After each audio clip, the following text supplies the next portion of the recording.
Sejam muito bem-vindas a mais um episódio do podcast Elas em Alta, vozes que inspiram, histórias que conectam.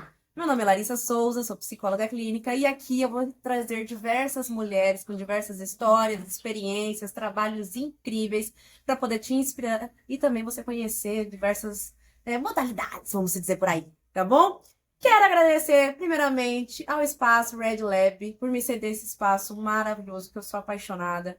Usando sempre o mesmo fundo, eu ainda vou tomar uma coragem de pegar os outros fundos, porque esse aqui virou meu xodózinho. Então, assim, ficou meu espaço favorito. Não tem como eu sair daqui, não. Vou agradecer, primeiramente, ao Brúcio Prado, tatuador, que faz as minhas tatuagens no meu braço. Ele fechou meu braço. E ainda falta mais um espacinho aqui pra fechar. Brúcio, bota o recado aí. Mu Café, curadoria de café. Calabrita Brechó, Alec Pittman, barbeiro e visagista, Nemo, design e fotografia, Ref Sandro Cultro, restaurante e Lucas Pérez, aprendiz de tatuador. Quero agradecer também ao Ateliê de Cachos, que sem o Ateliê de Cachos meu cabelo não estaria nesse brilho maravilhoso, nesse volume que eu amo e os cachos estão definidos. Lá tem diversos profissionais, mulheres incríveis para tratar dos seus cachos e também diversos produtos maravilhosos para você também comprar e utilizar nos seus tratamentos capilares dentro da sua casa, no seu conforto, olha só. E, por último, não menos importante, a minha patrocinadora, a Aromata. Vocês estão vendo que tá atrás da plaquinha? Eu achei chique isso aqui, tá? Mas, ó, aqui está o aromatizador de ambientes, junto com a nossa essência aqui de romã. É a terceira, quarta, quinta vez, não sei, eu perdi as contas, porque eu virei fã desse aroma. Então, ele vai estar presente em todos os episódios. E olha que coisa mais chique. Quem é meu seguidor e for lá, tem 5% de desconto. E, ó, endereço novo da Aromata. A Aromata agora está na rua Goiás, número 490, entre a Goiás e a Mato Grosso. Vão lá conferir, vai estar incrível. Vamos lá. Agradecimentos feitos. Hoje, eu trouxe uma pessoa que está comigo desde o primeiro episódio do podcast. Maravilhosa. Ela foi videomaker junto com a Fran, as duas videomakers aqui. E ela me empolgando, me impulsionando, e que não sei o que, acompanhando todos os episódios. Professora dos pequenininhos, vai falar sobre o psicológico, o ambiente, tudo. Vem pra cá, amor da minha vida. Esther, Que honra! tá ligada ao Oi. hino? Era só assim que eu apareci, eu apertei aqui, tá? Não apertou, Tá não. verdinho? Não tá verde, não. Agora tá verde. Oi! Que honra, eu ficava nos bastidores, agora estou aqui nessa mesa. Olha só. Ai, Seja muito bem-vinda. obrigada. Agora na frente das câmeras. Mostra. Com licença. Fala baixo com ela, queridos. Amor, se apresente. Quem é você? Quem é a Esther? O que você faz a vida? Ai, meu Deus. Vamos lá. Bom, eu sou a Stephanie, tenho 27 anos, sou professora, né? Sou pedagoga por formação, sou cientista da educação, porque a pedagogia é a ciência que estuda a educação. E atualmente trabalho na educação infantil. E eu adoro o que eu faço. Vou falar um pouquinho mais aqui. Vamos ver o que vai sair. O que te fez escolher a pedagogia? Por que vou cuidar, né? Vou ser cientista das crianças, né? Então, eu sempre quis ser professora, né? E a princípio eu não pensava única e exclusivamente na pedagogia. Já pensei em psicologia, pensei em ciências sociais, história, até que pesquisando a grade do curso, eu falei, vou cursar pedagogia. Mas eu só me apaixonei mesmo pelo curso no segundo ano da faculdade. Só um instante. Mu Café chegando. Uau! Obrigada. Caramelo salgado. Perdi a concentração. Eu amei. Fique à vontade. Mu Café. Saúde. Aí. Então vamos lá. E aí, assim, você sempre teve assim, essa vontade e tudo mais. De estar envolvida na área da educação. Uhum. E aí, no segundo ano da faculdade, eu comecei um estágio, né, remunerado. O meu primeiro emprego não tinha nada a ver, assim, eu trabalhava numa fábrica de tecido e lá tinha várias funções. E aí, no segundo ano da faculdade, eu falei, não, é isso que eu quero, então eu vou me demitir e eu vou fazer esse estágio. Então, eu saí e eu recebia o valor necessário para pagar a faculdade, me alimentar e ter o transporte de volta. E era isso. Eu O falei, não, eu básico ali. vou. É suficiente, tô indo. Fui, morava com os meus pais, né, na época. E fui, comecei o estágio e aí eu comecei ali a me encantar pela educação infantil. Aí comecei a querer descobrir, comecei a querer pesquisar e sigo encaminhando até hoje. Aham. E aí, esse estágio, como que foi pra você logo de início, assim? Que foi experiência e tudo mais, né? Desafiador. Porque você, olhando a escola de fora, você fica assim, nossa, né? Como será que acontece? Uma coisa é você aluno, né? Outra coisa é você ali nos corredores educando direta e indiretamente. É uma experiência incrível, porque você conhece a realidade da criança. Através de determinados comportamentos, você ali começa a identificar, né? A rotina de casa, né? Aquele emocional às vezes abalado. Então, esse início é desafiador. E aí vem essa questão, né? Por exemplo, eu fui acompanhante terapêutica dentro de uma escola e a gente observa, você observa o quanto os alunos são como os professores.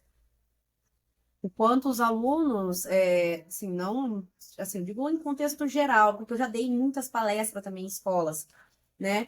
E o quanto os alunos desrespeitam os professores em sala de aula, tanto em fora de sala de aula, até em palestras que eu dei, quanto os alunos desrespeitavam a gente ali no momento da palestra. Tava com o famoso risadinha, tirando sarro e tudo mais. E assim, imagina, eu estou ali, fui lá uma vez para fazer palestra, agora imagina os professores que estão dentro de sala de aula, né, convivendo com isso. E aí que eu falo assim, hoje a gente tem a virada de chave, né, porque antes a gente era aluno e talvez a gente tinha, na verdade eu nunca desrespeitei professor, né, porque sempre foi a autoridade em sala de aula para mim, né, meus pais sempre me educaram dessa forma. Sim. Mas assim, a gente sempre acompanha os nossos colegas de sala, respondendo o professor e tudo mais. As piadinhas. Exatamente. O meu único problema em sala de aula era a conversa. Eu adorava a conversa. Eu também, hoje sou professora.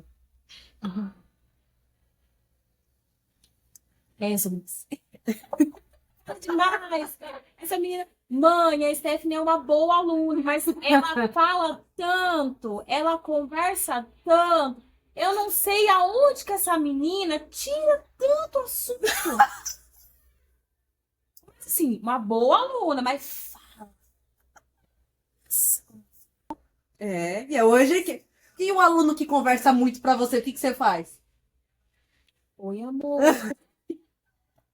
Ó, lembra que a tia Stephanie falou que quando a gente vai fazer atividade, tem que prestar atenção, né? Depende da faixa etária. Aí quando já é um pouco maior, você já fala: tudo bem aí? Fundão? Fazer mapeamento de sala. Já tem que dar, né? O indivíduo não tá entendendo. O indivíduo, ele fica meio fundão. Aí você tem que dar um... Isso quando você tem que chegar junto, falar que vai chamar o pai, a mãe, o ex. Aí já vira aquela coisa toda, né? Vira aquele negócio. Gente, eu tô rindo porque assim, a Esther, eu que sou amiga dela, assim, eu não aguento. Cada segundo é uma risada diferente. Misericórdia. Então, assim, amiga, mas o que você mais ama no seu trabalho hoje, assim, que você vê? Nossa, hoje, depois de todo o processo, né, que a gente passa, assim, quando você tá na faculdade, o início é sempre desafiador porque você não tem tanta experiência, né? Você está começando a adquirir, você está começando a colocar... Porque assim, você entra na faculdade com uma mala de viagem vazia. E aí, ao longo dos anos e das experiências, você vai acrescentando coisas nessa mala, né? E aí tem a questão do filtro, né? Você olha aqueles profissionais, poxa, eu quero ser como esse profissional, com ele eu posso aprender. Poxa, esse profissional é uma pessoa que eu não quero me tornar. Então, você vai aprendendo a ter esse filtro, você vai aprendendo a dividir as coisas, né? Sim. Então, depois de todas as experiências de sala de aula da faculdade, de sala de aula dos estágios remunerados, dos projetos de iniciação à docência, da iniciação científica, hoje eu gosto de planejar. Eu amo fazer planejamento. E quando você está ali fazendo planejamento, eu né, tive a experiência com a minha turma ano passado, né? As duas turmas, foi incrível. E cada vez que eu parava para fazer planejamento, eu imaginava como ia ser a reação deles quando eu proporcionasse para eles aquele ambiente, né? Eu gosto muito de pesquisar sobre a estética do ambiente. Eu acho isso uma coisa incrível, assim. Enquanto influencia, né? Influencia muito, porque não é só você sentar para fazer um planejamento e ok, não, vou trabalhar aqui essa coordenação motora com isso aqui, não. Porque você vai também avaliando o desenvolvimento do aluno, né? É um processo contínuo. Então, eu sentava para planejar e eu imaginava, poxa, o aluno tal, ele vai gostar de fazer essa atividade assim, assim, assado.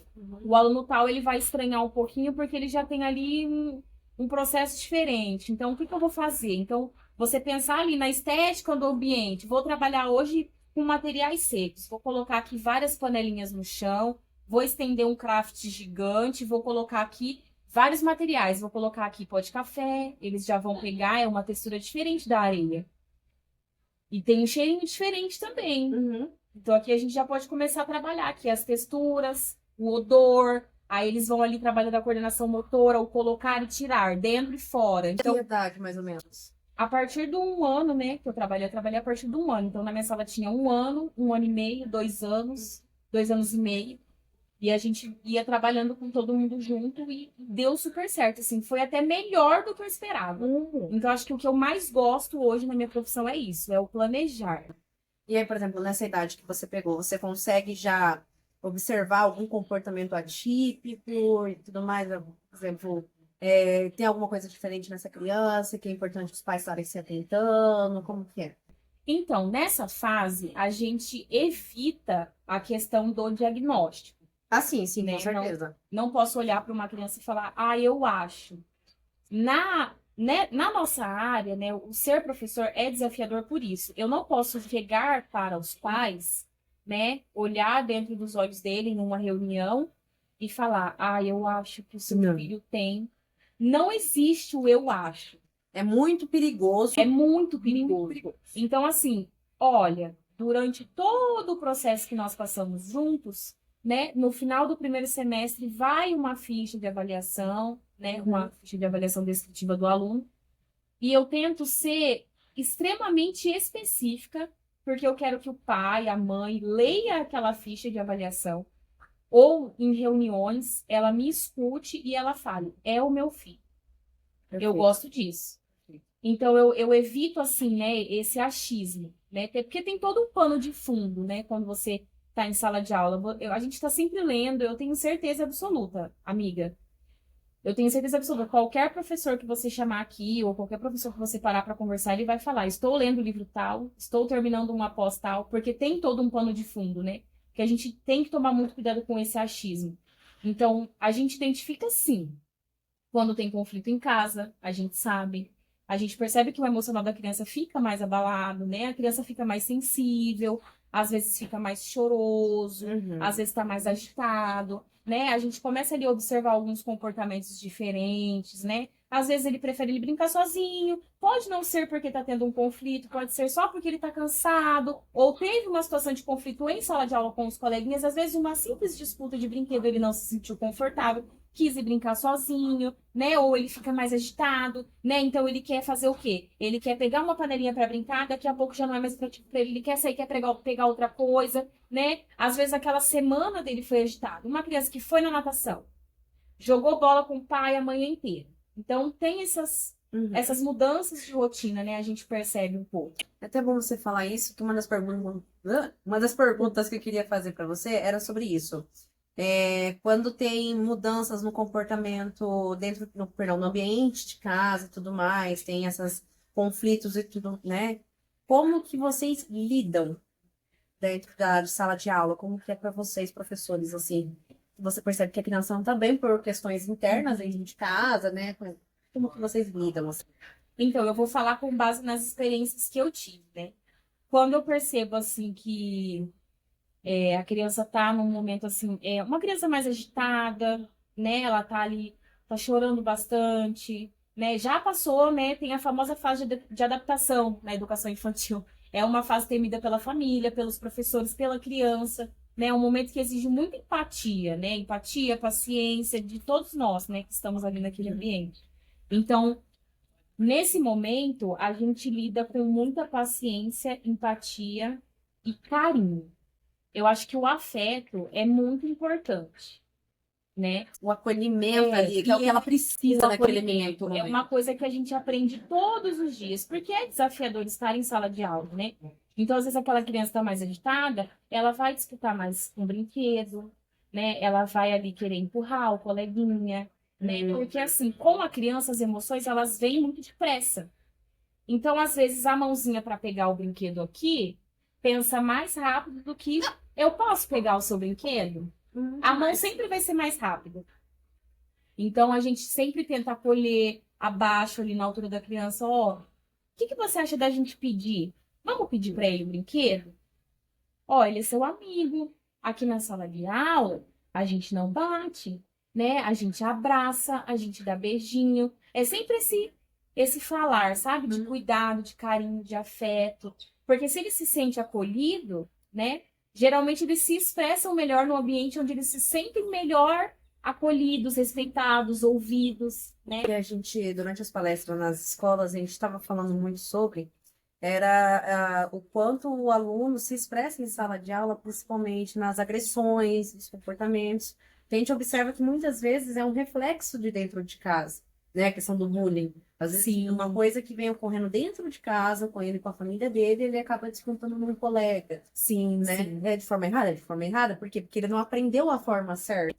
Sim. As crianças, elas são um espelho, né? 100%. Nós, professores, somos espelho, os Uhum. pais são espelhos, né? E esse primeiro afeto de dentro de casa reflete muito, né? E vai também da personalidade que cada criança constrói. Sim. Eu acho que, assim, a educação infantil em si, a gente lida muito dessa forma, né? Afeto, carinho. Já o adolescente, ele tá entrando ali na pré-adolescência, né? Vamos colocar assim, terceiro, quarto, quinto ano ali, tá entrando numa pré-adolescência, então tem ali a construção do self, né? Você que é psicóloga pode falar com mais propriedade do que eu, né? Eu ainda estou entrando nesse caminho, que eu estou ali entrando numa pós nova, então esses conhecimentos para mim às vezes são um pouco vagos. Mas essa construção do self, do eu, essa construção da identidade na adolescência, né? Os hormônios estão assim exaltados, então eles têm essa dificuldade. Então, um ambiente, uma família disfuncional, a criança ou adolescente vai ser disfuncional. Sim. Ou ele vai ter um comportamento muito retraído, ou quase a maioria dos casos é sempre o extremo. Ou um comportamento muito retraído, ou um comportamento muito explosivo. Exatamente. A gente não pode colocar o 100%, Sim. mas sim, é a maioria. Ou é muito, ou é de menos, ou é muito menos. Então, assim, principalmente essa questão do que você foi falando do comportamento da adolescência, da criação da identidade na Sim. adolescência. O que acontece nessa época? Na nossa adolescência já foi muito difícil o autodescobrimento e tudo mais, o autoconhecimento.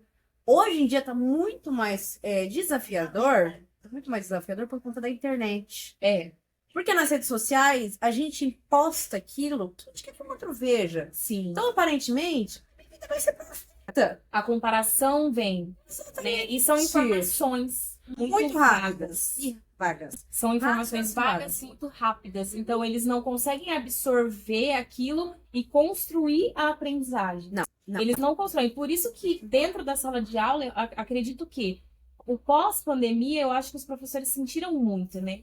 Porque a concentração ali é diferente, o conversar é diferente, é tudo muito aqui o tempo todo. Então, para construir a aprendizagem, né? Dar aula durante a pandemia, né? Foi desafiador, né? Nossa. Eu recebi aula, né? Eu não lecionei na pandemia. Então, assim, porque eu era estagiária ainda na época, né? Estagiária, auxiliar. Trabalhei até um ano fora da área depois que eu terminei a faculdade, né? Você não pegou essa fase, então. Então foi. Mas, assim, é desafiador. Eu falo por mim, porque eu tava em casa e, nossa, a ansiedade batia, as preocupações, porque você se preocupa com o seu futuro, né? Nossa, o que eu vou fazer quando passar essa pandemia? Eu tô fora da sala de aula. A gente não imagina o que pode acontecer. A gente Não imaginava. imagina. Porque naquela época a gente falava assim, tá, a gente vai viver assim até quando? A gente nunca vai voltar ao normal. Será que vai ficar assim por uns 5 anos? Né? Era tudo incerto, né? 100%. 100% incerto, e quanto isso deu bastante medo, né? Uhum. E aí, eu já ouvi história de outros professores falando pra mim Gente, o aluno não presta atenção, o aluno fica conversando, o aluno tá mexendo não sei o quê. O pai acordava o aluno 5 minutos antes da aula começar. Tipo assim, é.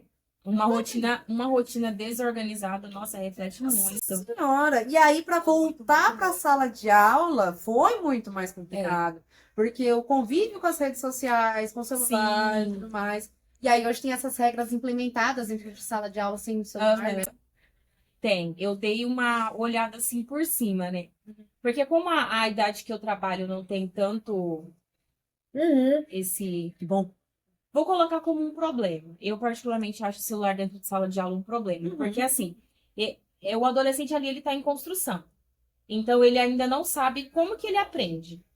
Então, o que que é mais fácil? Para que eu vou copiar se eu posso tirar foto?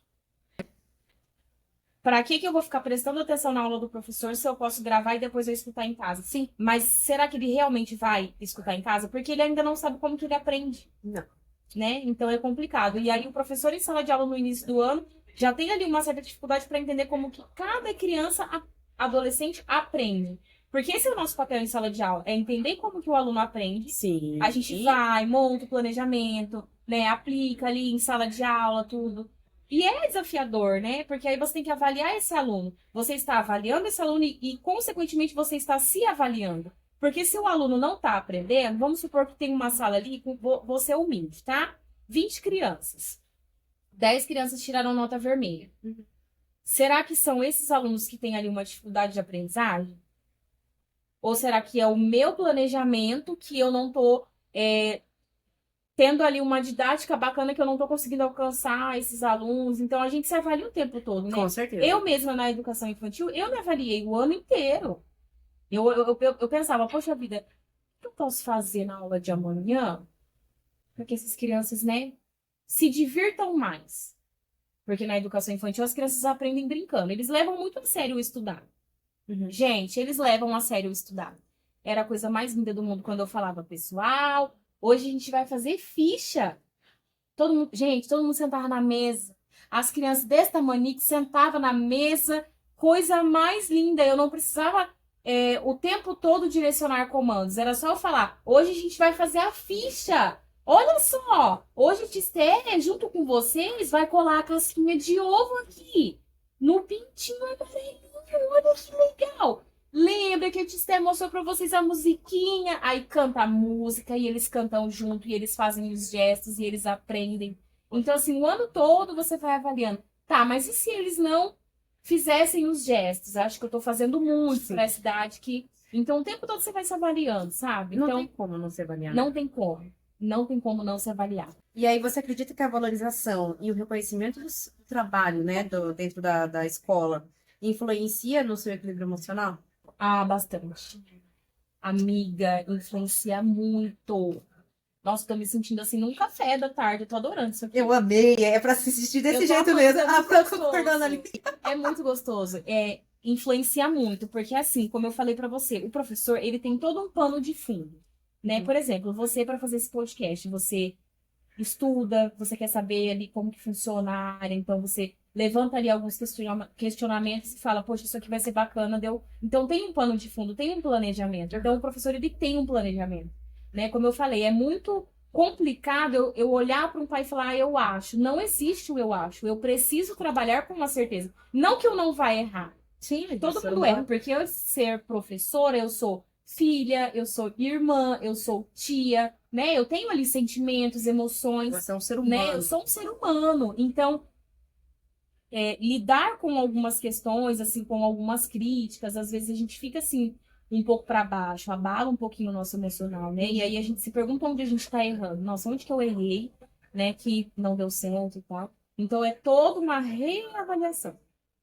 Aí você pensa, né, em determinadas questões, sim, posso estar errando, né? E em determinadas questões eu preciso ter empatia comigo e saber que hoje em dia todo mundo quer ser doutor da educação. Então, até onde, né,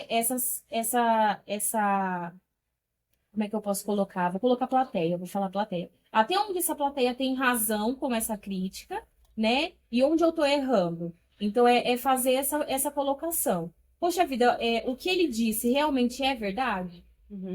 né? Vamos supor, eu sou realmente sem paciência, eu não tive empatia, né? O que que aconteceu nesse dia, né? Então, é reavaliar, é colocar tudo na balança e ver até onde eu posso absorver isso e levar, né, para o meu profissional, para eu crescer, e aqui eu posso descartar, né? Não posso trazer isso para o meu pessoal para não adoecer psicologicamente. Porque se toda crítica, né, que você ouvir, às vezes você recebe uma crítica que acaba sobressaindo a um elogio. Sim, Então com tem que tomar muito cuidado, né? E tem assim, tem que se cuidar mesmo. Eu falo, é importante, né? Por exemplo, eu faço acompanhamento terapêutico e nossa, ó, parabéns para quem também faz, porque é importante. É importante a gente se cuidar e saber até onde a gente pode levar aquilo para o nosso profissional para crescer e até onde a gente realmente vai precisar simplesmente fechar a porta, entender né? o que é seu, o que é do E outro. é isso. O aprender a falar não. Não, eu não preciso guardar isso para mim.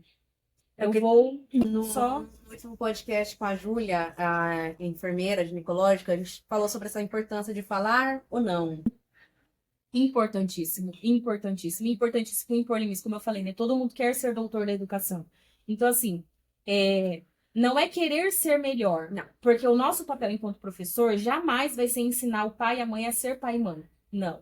Eles fazem o que eles podem, da melhor maneira que eles podem. Sim. E é admirável. Eu falo, eu sou fã número 1 dos pais e das mães, porque realmente é desafiador criar um filho, educar um filho, né? Eu falo que os filhos, eles são os bens mais preciosos. Com certeza. E a gente abraça cada um deles, compreendendo isso perfeitamente. E aí E você vai observa. equilibrando isso em sala de aula, né? Porque tem os seus desafios. E aí, como que entra o trabalho da escola com os professores no meio de tudo? Assim, importante ter um ambiente saudável. Uma mesma conversa, gente, você falando que o seu trabalho ele é muito acolhedor, tem muitas questões Sim, que você sim. tem atividade física para vocês, Sim. professores, eu achei isso incrível. Nossa, eu sempre falo, eu me sinto pertencente a uma família, né? É maravilhoso trabalhar, ter um ambiente de trabalho saudável. Não que não existam problemas, não é isso. Porque Porque tem. a partir do momento que você lida com pessoas, vai ter ali um desafio ou outro. Com Porque certeza. todas as pessoas são difíceis, ninguém é perfeito, né? Então, coitado de mim, gente. Às vezes eu sou perfeita, às vezes não. Já deixo bem ciente aí pra todo mundo. Mas assim, é importante ter um ambiente de trabalho acolhedor, uma gestão acolhedora, né? Eu sinto isso no meu trabalho. Claro que todo mundo tem defeito, todo mundo tem falha, mas é importante, assim, o professor, ele ter o seu lugar de fala. Uhum. É importante o professor ter o seu lugar de fala, porque se você não é ouvido, né? Ou se você também não tem ali aquela sabedoria para falar, porque quando acontecem certas situações, você precisa também se impor e falar o que está acontecendo, senão o problema ele não vai ser resolvido, né? Mas é difícil você lidar com uma gestão que não te dá esse espaço. Então, ter uma gestão, ter colegas de trabalho que são para você uma rede de apoio E não faz são total competição, né? diferença. Porque tem muitas escolas que Sim. tratam, assim, entre si mesmos, os próprios colegas, como uma disputa. Sim, é o tempo todo ver quem que vai chegar primeiro.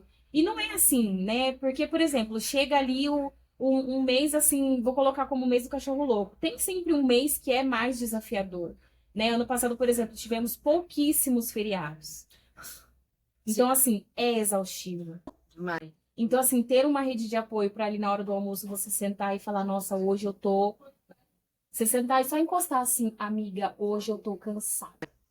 e eu acompanho você nos stories, eu vejo o quanto você tem uma boa relação com seus colegas de trabalho. Nossa, eu amo as terapias pedagógicas, amo de paixão. Eu construí um vínculo muito saudável nossa, eu sou eternamente grata por essa experiência, por essa troca, porque a gente aprende umas com as outras, né? A gente tem que sempre entender que na sala de aula você vai ensinar, mas você vai aprender todos os dias. Sim. Né? Seres tão pequenos e famílias tão incríveis têm tanto para te ensinar, e aquele colega que está ali dividindo a sala com você, e aquela pessoa que está na sala do lado, num nível a mais ali, né? Um nível 3, um nível 4, um nível 5, um primeiro, segundo, terceiro ano, quinto ano, sexto, sétimo, enfim.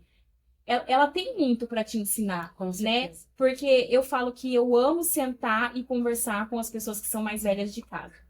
Às vezes A eu sempre falo, experiência. conta pra mim como que era tal coisa e tal. Eu gosto de ouvir, né? Eu amo isso, porque elas têm mais bagagem que eu. Eu ainda tô com uma mala de viagem, elas já têm umas 3.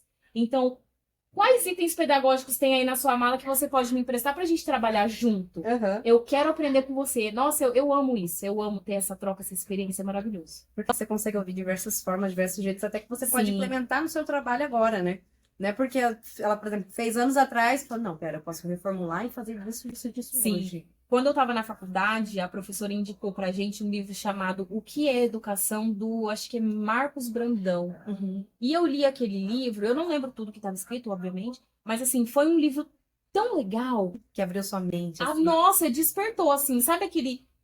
esse ano na porta da sala a gente tem um livro aberto com várias borboletas saindo, assim. Eu vi que você postou. E foi isso. exatamente isso que aconteceu comigo. Tipo assim, o livro abriu na minha cabeça e as borboletas saíram voando. Eu falei, gente, é isso. Existem vários tipos de educação.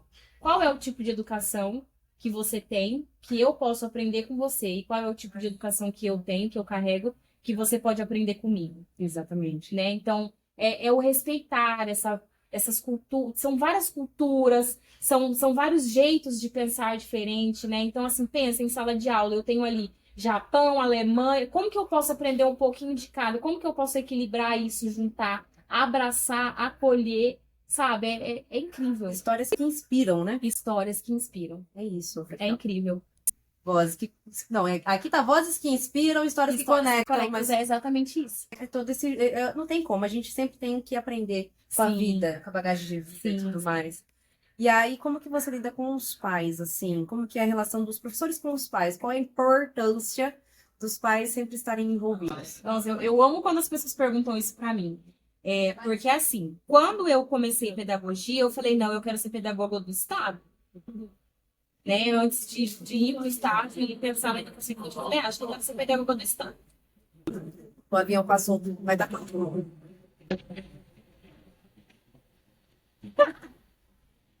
Tá passando. Sabe a música? Passou o avião que a gente fazia na escola, naquelas competições. E nele estava escrito que não sei o que é campeão. Eu, nossa, cantei muito no ônibus. Demais, eu achava que eu Muito. tinha inventado isso.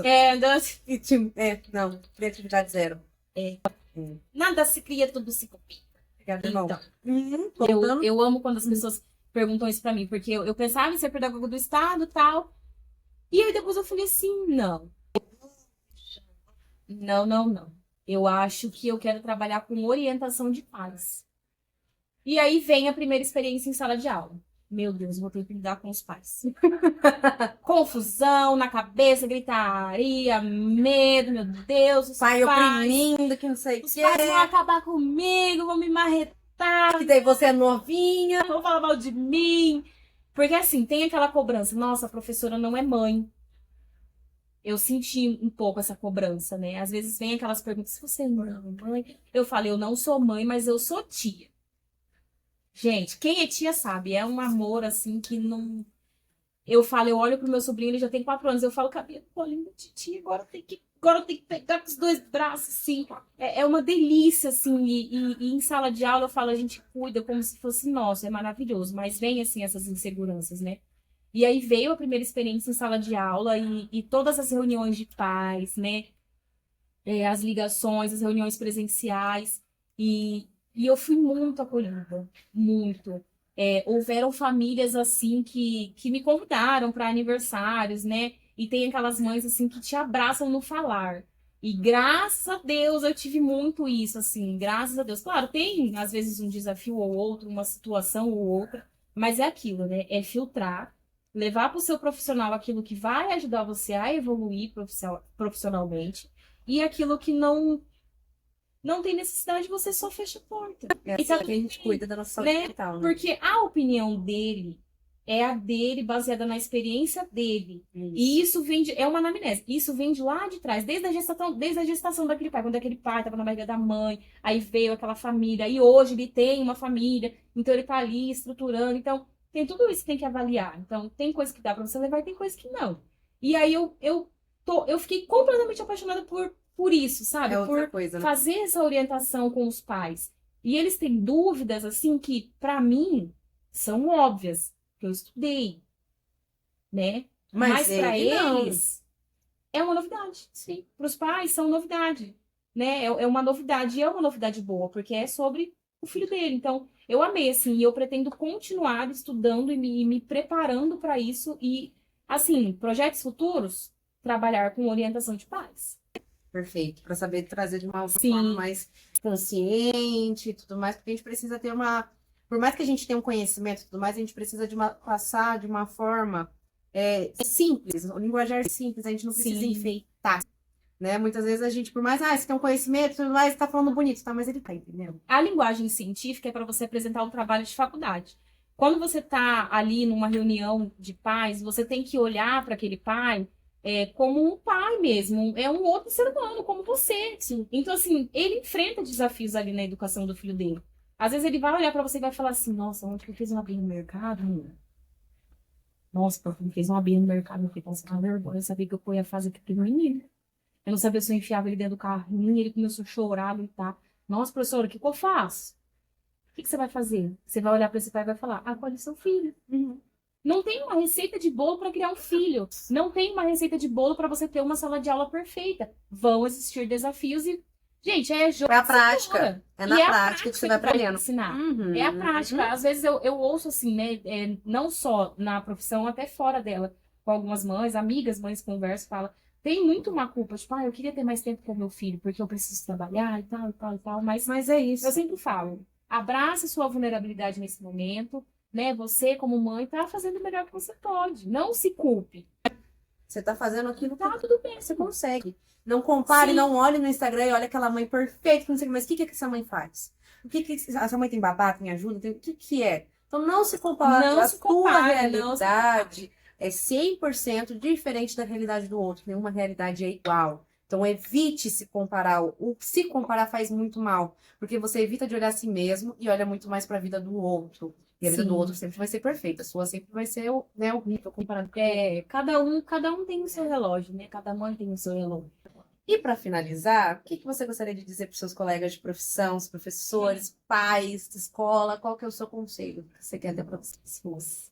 Bom, eu vou tentar resumir baseado nas experiências que eu tenho vivido ao longo desse caminho. Como eu falei, né? Eu gosto muito de sentar com as pessoas que são mais antigas nessa profissão, né? Tem sempre aquela pessoa que vai ter um brilho, tem 10 anos de profissão e ainda vai ter aquele brilho no olhar e vai olhar para você e falar, continua. É incrível ser professor. Mas vai existir aquela pessoa que tem apenas 3 anos de profissão e vai falar, sai enquanto é tempo que você vai ficar louca. Márcia, a senhora vai ficar louca. Vaza. Faz. Mas viva a sua experiência, abraça o seu processo. Eu fiz isso comigo. Foi algo até que eu falei na terapia. Eu falei, eu abracei o meu processo, eu abracei a minha experiência e eu abracei a rede de apoio que eu tive naquele momento. Tenho. Inclusive, amigas, eu amo vocês. É muito bom. É maravilhoso ser acolhida por vocês. Eu amo de paixão, eu amo. E vocês sabem que é pra vocês, amo vocês de paixão. Eu fico emocionada porque é desafiador ser professor, é desafiador estar em sala de aula, mas ter uma rede de apoio com quem você pode conversar, com quem você pode falar, quem te escuta, é maravilhoso. E ter essa troca de experiência. Então, se respeite, abraça a sua experiência, não se compare porque você não vai ser a melhor professora do mundo, mas de 10 alunos, pelo menos na vida de 6, você vai fazer uma diferença muito grande. E aquela criança tão pequena vai lembrar de você. Todo o carinho, todo o amor, todo o respeito que você tiver por ela em sala de aula, ela vai levar para a vida toda, porque é uma semente que você está plantando. E outras professoras vão regar. Então, algum fruto você vai colher, né? E a família com certeza vai agradecer eternamente por você ter cuidado do tesouro deles com tanto carinho. Porque para você também é um tesouro, porque é mais um item na sua mala pedagógica. Para você decolar. Meu amor, eu amei te entrevistar, finalmente na frente das câmeras. Obrigada por ter aceitado. Eu amei, de verdade, amei. Seja muito bem-vinda, vai ter várias pautas que a gente pode trazer aqui juntas, hein? Eu vou amar. Estou me preparando, agora estou fazendo uma pós em neuropsicopedagogia. Vamos conversando sobre maravilhoso. Estou doida para falar com alguém sobre isso. Eu amo, quando você quiser sentar e conversar, a gente até aqui mesmo no Red Lab.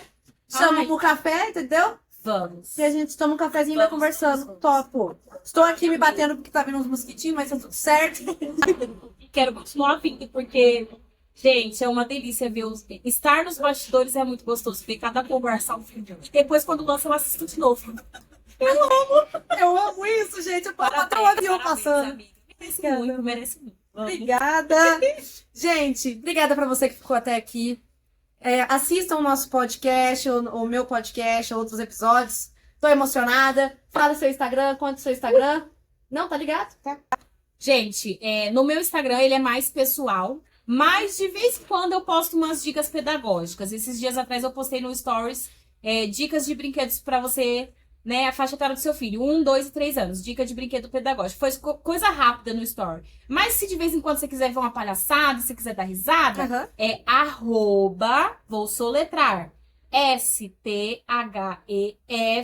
STHEFQS. Me segue lá. É isso. Segue o alfabeto, né? Porque isso que a gente, que por isso que ela é professora, é o alfabeto. Acompanhe ela, principalmente dicas de como viajar pro Rio de Janeiro. E responsabilidade, cartão de crédito, vontade de viajar. Partiu DDD 021, 021. DDD Rio de Janeiro. Olha o passinho dos cria.